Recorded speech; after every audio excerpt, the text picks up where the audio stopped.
Assalamualaikum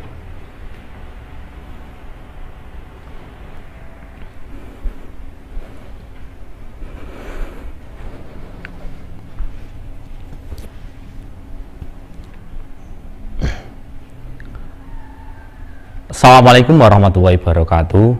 Salam sejahtera bagi kita semua. Salam satu hati.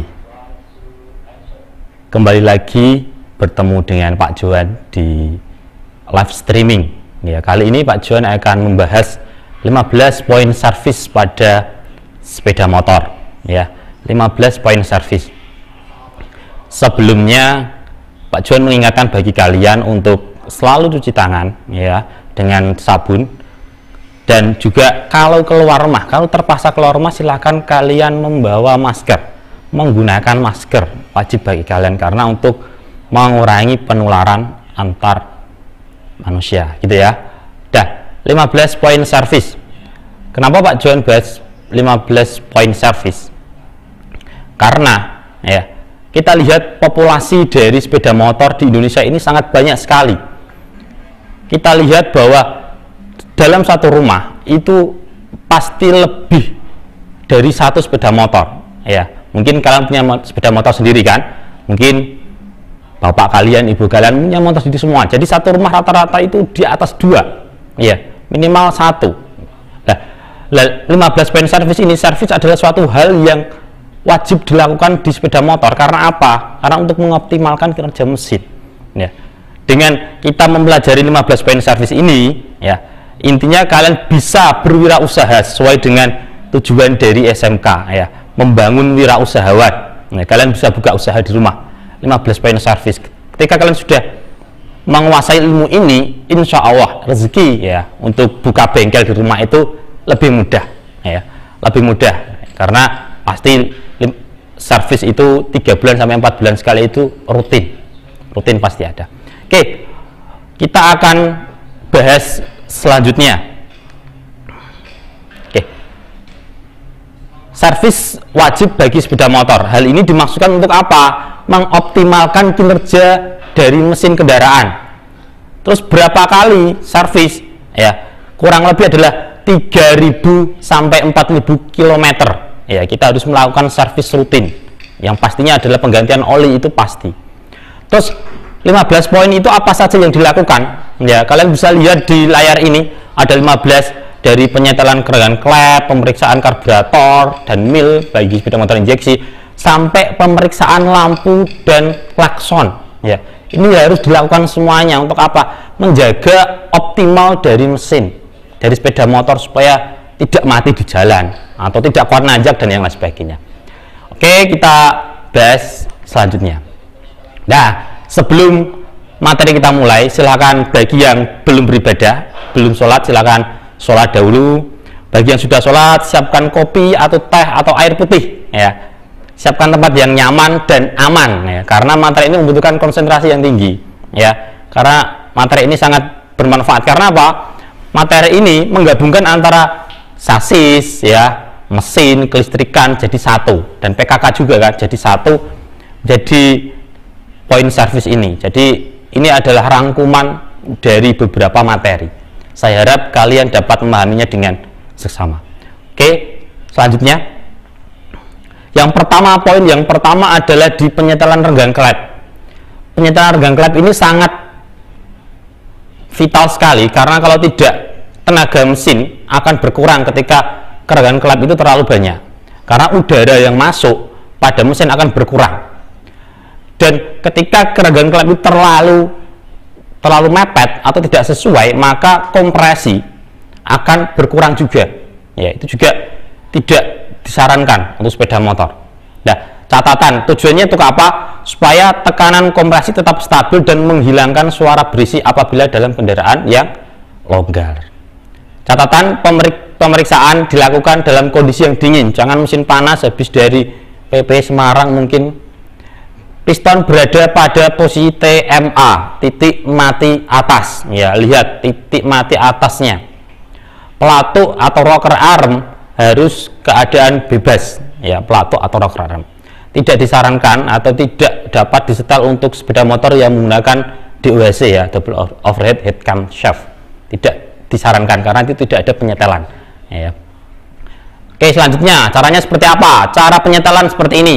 Longgarkan mur pengikat ketika kalian sudah memposisikan TMA di sepeda motor kalian. Longgarkan mur pengikat, putar adjusting screw ke arah kiri, masukkan filler gig. Filler gig adalah alat yang digunakan untuk nyetel celah katup, warnanya berwarna merah, ya. Kemudian yang keempat adalah adjusting screw sampai didapat ukuran yang tepat, ya. Atur adjusting screw, kita setel, kemudian kencangkan kembali pengikat. Nah, terus tandanya gimana ketika kita menyetel sepeda motor itu baik, ya, tepat? Hasilnya adalah yang pertama, pada saat filler gig ditarik terasa agak seret, bukan seret sekali, agak seret, ya. Permukaan filler gig tidak tergores, ya. Tidak boleh terlalu kendor, tidak boleh seret sekali. Kalau seret sekali itu berarti terlalu kencang, ya. Itu adalah tanda yang tepat. Kalau tidak tepat, maka sepeda motor kalian akan ada suara noise atau berisik seperti mesin jahit, ya. Kita terlalu kendor. Itu makanya hati-hati, harus tepat. Kalau tidak tepat, suaranya akan sangat berisik. Oke, itu adalah poin yang pertama. Terus berapakah celah katup? Ya, celah katup sepeda motor itu berbeda-beda sesuai dengan tipenya, tipe dan cc masing-masing. Untuk kap 0,05 plus minus 2 untuk in, dan katup X adalah 0,05 plus minus 2. Nah, ya, dilihat di tabel ini. Newtek, Tiger, Vario, Beat, Blitz, Supra sampai CS1 ada standarnya semua, ya. Jadi jangan disamaratakan. Tuh. Poin yang kedua yaitu adalah membersihkan karburator, ya. Tujuannya agar lubang-lubang yang ada di dalam karburator menjadi lancar dan bersih dari kotoran, ya. Komponen yang harus dibersihkan, yang wajib dibersihkan adalah needle jet. Gambarnya ada di samping, ya. Needle jet holder, main jet, slow jet, dan chamber set adalah mangkokan plus pelampungnya, itu harus dibersihkan karena kemungkinan banyak debu yang masuk, ya. Kemungkinan banyak debu yang masuk karena karburator itu dilewati udara yang masuk ke mesin. Ini untuk mesin karburator. Terus mesin injeksi terus gimana? Kan nggak ada karburator.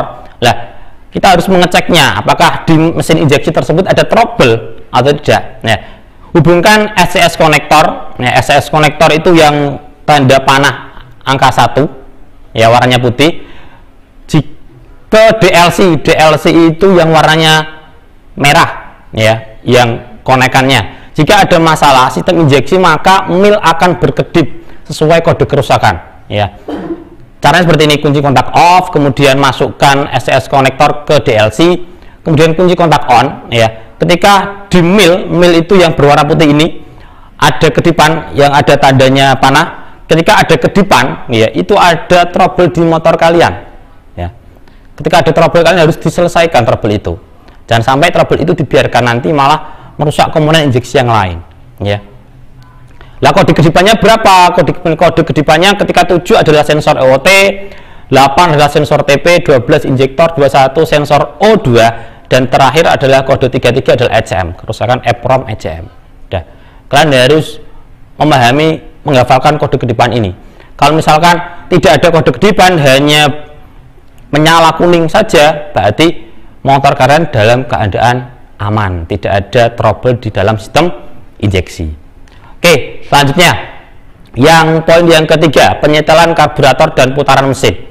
Tujuannya akan perbandingan bahan bakar dengan udara sempurna sesuai dengan kebutuhan mesin, yaitu bahan bakar banding udara adalah 1:15, 1 bagi bahan bakar, 15 bagi udara. Itu adalah perbandingan yang paling tepat. Nah, lebih tepatnya adalah 14,7. Nah, dengan penyetelan yang tepat, maka akan didapati emisi gas buang dari knalpot yang lebih kecil, ya, karena kita juga harus mengurangi emisi, ya, karena sekarang banyak sepeda motor injeksi karena low emisi. Terus berapa putaran stasioner yang sesuai? Kalau tipe Cup dan Sport adalah 1400, kalau tipe Matic 1700, plus minus 100, ya, lebih tinggi sepeda motor Matic.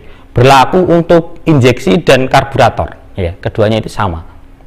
Udah paham, ya? Jangan sampai terlalu kecil. Kalau terlalu kecil nanti sepeda motor sering mati, ya.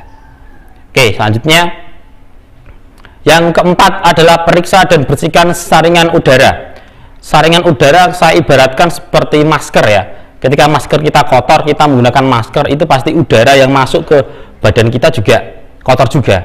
Ketika filter udara ini bersih, masker kita bersih, otomatis udara yang masuk juga semakin baik. Seperti halnya motor, ketika filternya kotor sekali, maka udara yang masuk ke mesin juga akan sedikit. Maka wajib dibersihkan saringan udara ini. Ya, seperti yang samping ini mempunyai motor Supra. Kalau yang agak tengah itu punya motor Karisma, dan yang lain tipenya tipe kertas. Kalau yang tipe terbaru tipe viskos, yaitu sepeda motor injeksi. Hampir semua motor injeksi menggunakan tipe viskos. Tidak boleh dibersihkan dengan udara bertekanan, tapi cuma perlu diketok, ya, diketokkan ke lantai. Supaya apa? Supaya kotorannya jatuh, ya. Karena apa? Karena dia mengandung oli. Ketika sudah jelek gimana cara baiknya? Harus diganti, ya. Masker kita udah jelek diganti, ya, nggak bisa dicuci, ya. Dan juga jangan lupa periksa juga saringan bahan bakar, ya. Saringan bahan bakar tuh sering sekali kotor, apalagi di sepeda motor injeksi, ya. Saringan bahan bakarnya kan ada di dalam tangki, sering banget tidak dicek, ya. Kalau tidak dicek, biasanya di injektornya akan banyak kotoran, dan itu juga mempengaruhi penyemprotan bahan bakar. Nah, itu pemeriksaan saringan udara dan saringan bahan bakar. Kita poin yang selanjutnya. Poin yang kelima adalah pemeriksaan dan penyetelan kopling, ya. Kopling ini khusus untuk motor sport dan cup, ya. Sport itu di handle kopling sebelah kiri, itu jarak main bebasnya adalah 10 sampai 20 mm. Kalau semakin lebar, ya, semakin lebar, nggak ada spellingnya, nggak ada free play-nya, mungkin kalian sulit. Kalau tipe cup itu seperti tipe Supra, Revo, Karisma, ya. Itu caranya seperti ini. Kendorkan mur pengunci, putar adjusting ball dengan menggunakan obeng minus berlawanan jarum jam hingga terasa ada tahanan. Kemudian putar obeng searah jarum jam sekitar 1 sampai 4 atau 1/8 putaran. Nah, itu adalah cara menyeteli kopling di sepeda motor tipe cup, ya.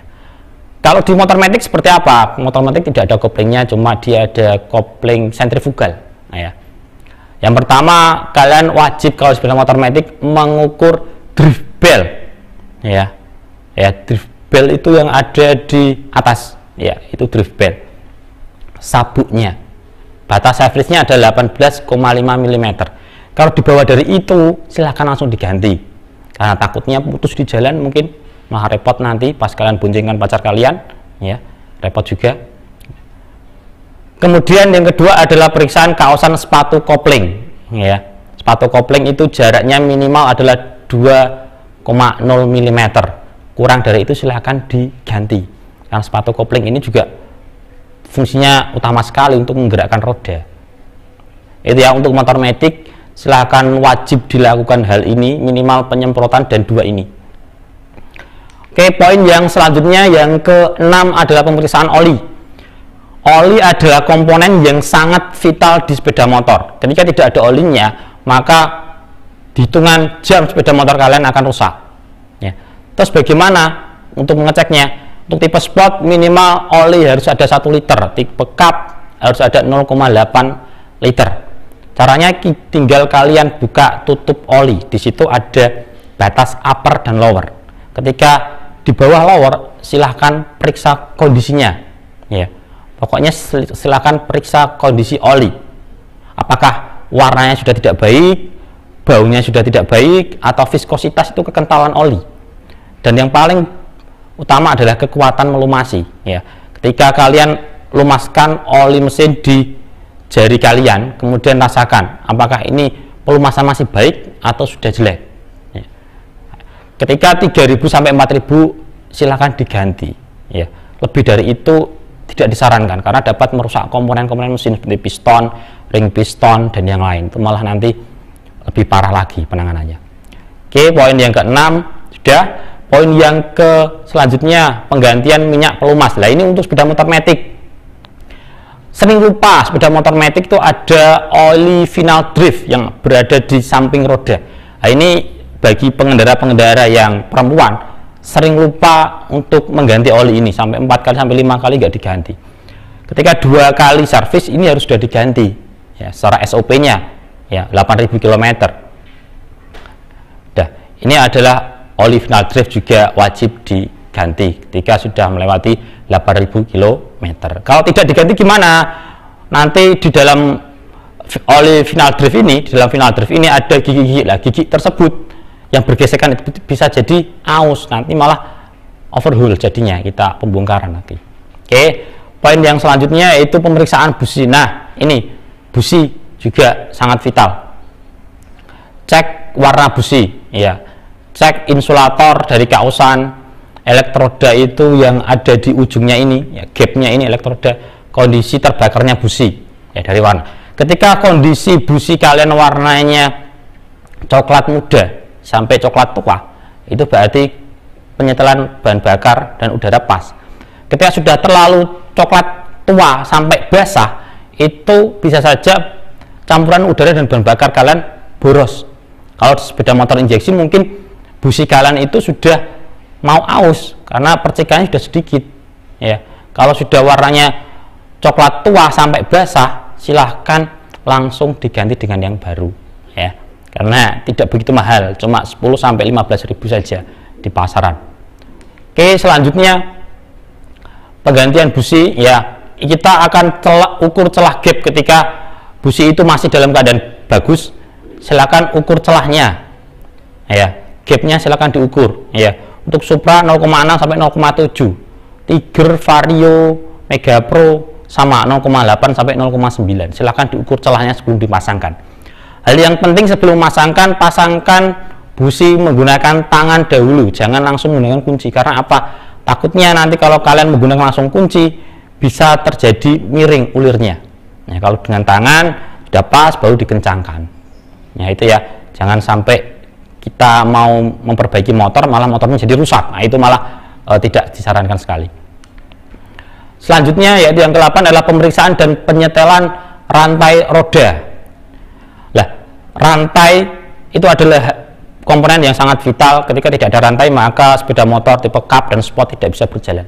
Ya, standarnya berapa? 20 sampai 30 mm. Caranya seperti apa? Caranya ada di samping ini.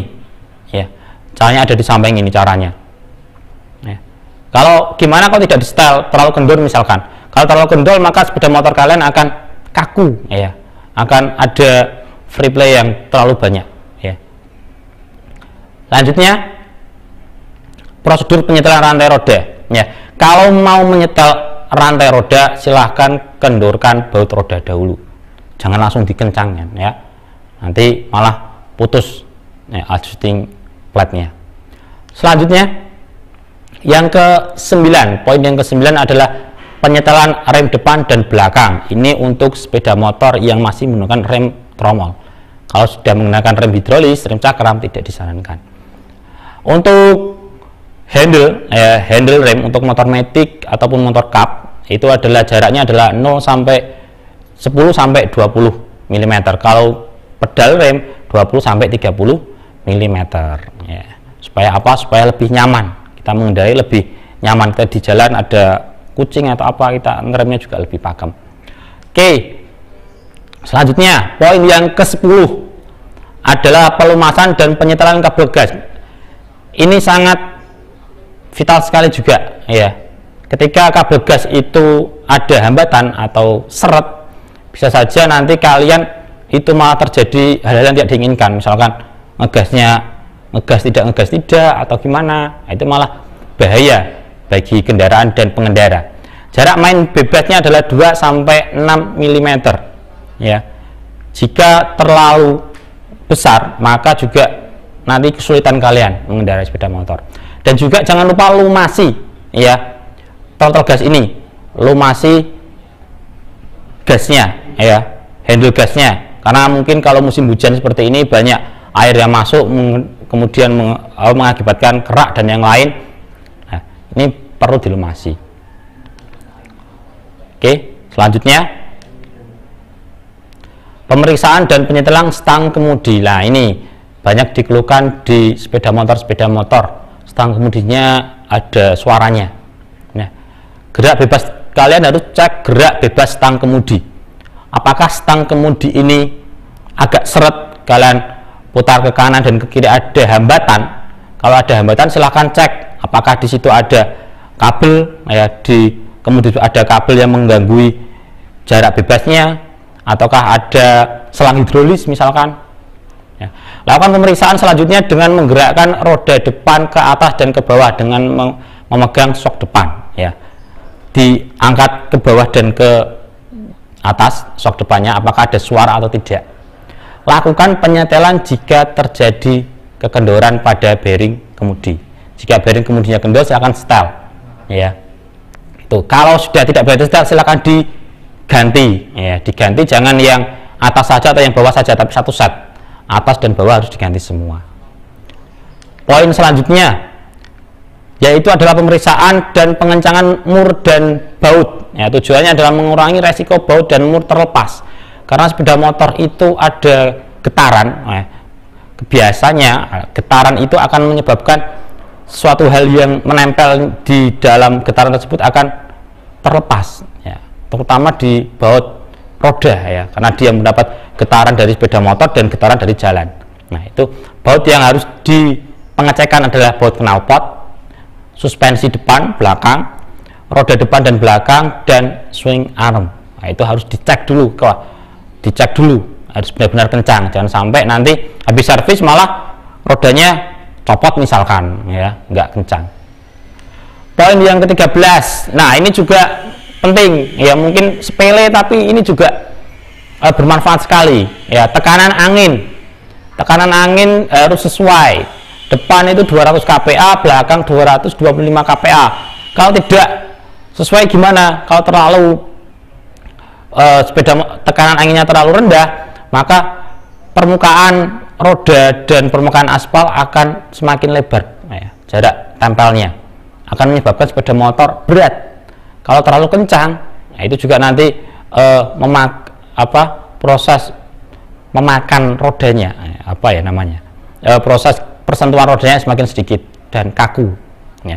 Ini harus sesuai tekanannya ya. Kalau nyervis kok tekan anginnya tidak dicek, wah itu servis macam apa itu. Dan selanjutnya adalah untuk rodanya adalah periksa tanda TWI, tread wear indicator ya, kode keausan, tanda keausan, dan rim line atau garis rodanya ya, apakah sesuai atau tidak. Ada di gambar ya, ini menggunakan tire pressure gauge untuk penyetelannya. Selanjutnya yang ke-14 ya, pemeriksaan kondisi aki. Nah, ini pemeriksaan kondisi aki sangatlah penting karena sekarang sepeda motor sudah menggunakan sistem injeksi rata-rata, dan aki sangat vital sekali. Ketika sepeda motor tidak ada aki, maka kita akan kerepotan walaupun bisa hidup mungkin dengan menyelahnya dan yang lain. Ketika kondisi aki sudah tidak fit lagi, maka kita akan kesulitan ya. Dan perlu diingat bahwa air aki berisi asam sulfat, kandungan yang berbahaya bagi mata, kulit, dan pakaian ya. Jangan sampai kita mau ngisi air aki kok malah numpah ke badan kita. Nah, ini segera dicuci karena berbahaya bagi kulit dan pakaian ya. Rata-rata sekarang sudah menggunakan baterai tipe MF ya, maintenance free, bebas perawatan. Kalau soak atau sudah tidak bisa digunakan ya diganti ya. Tapi ada beberapa yang harus kita rawat ketika baterai MF ini. Yang pertama adalah kalian lihat pul di kedua akinya, pul main dan plusnya. Ketika musim hujan seperti ini, banyak air yang masuk di pul tersebut kemudian menimbulkan kerak. Nah, ketika kerak di antara dua pul ini semakin banyak, maka proses mengalirnya listrik di dalam sepeda motor akan berkurang juga ya. Kemudian baterainya gimana kondisinya ya. Ini adalah wajib diperiksa untuk aki tipe MF. Yang terakhir, nah yang terakhir dan paling banyak juga ini pemeriksaannya, periksa sinar lampu, keadaan lampu itu hidup atau tidak ya, lampu kepala ya, kemudian panjang pendeknya diarahkan ya, kemudian lampu sennya. Lah ini biasanya lampu sen, jangan sama ya, kita cek lampu sen depan kanan, belakang harus kanan ya, jangan sampai depannya kanan yang belakang kiri. Wah ini bahaya, nanti dikira mama. Nanti harus dicek lampu sennya, lampu kota kalau ada Thailand, lampu rem ya, lampu rem juga harus dicek ya, lampu rem. Ketika kita menginjak rem, belakang harus hidup. Ya, jangan sampai nanti kita menginjak rem, belakang tidak hidup, kita malah ditabrak dari belakang. Nah, itu juga bahaya. Lampu indikator seperti lampu gigi, ya, masuk gigi, lampu indikator dan yang lain. Nah, periksa fungsi dari klakson. Ya, jangan sampai kita nanti ketemu teman malah berteriak di jalan, ya. Kita cukup menggunakan klakson saja, lebih safety. Oke, itu adalah 15 poin servis sudah Pak Johan sampaikan untuk kalian. Saya harap materi ini kalian bisa aplikasikan di rumah.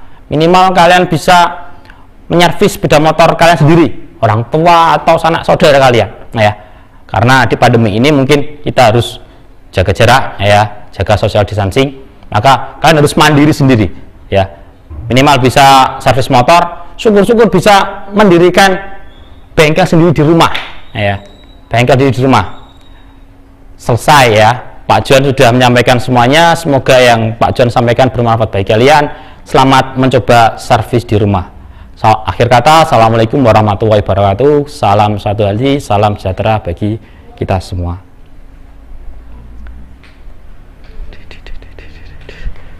Aduh, sikilku kaku. Sekarang menit san, suya san.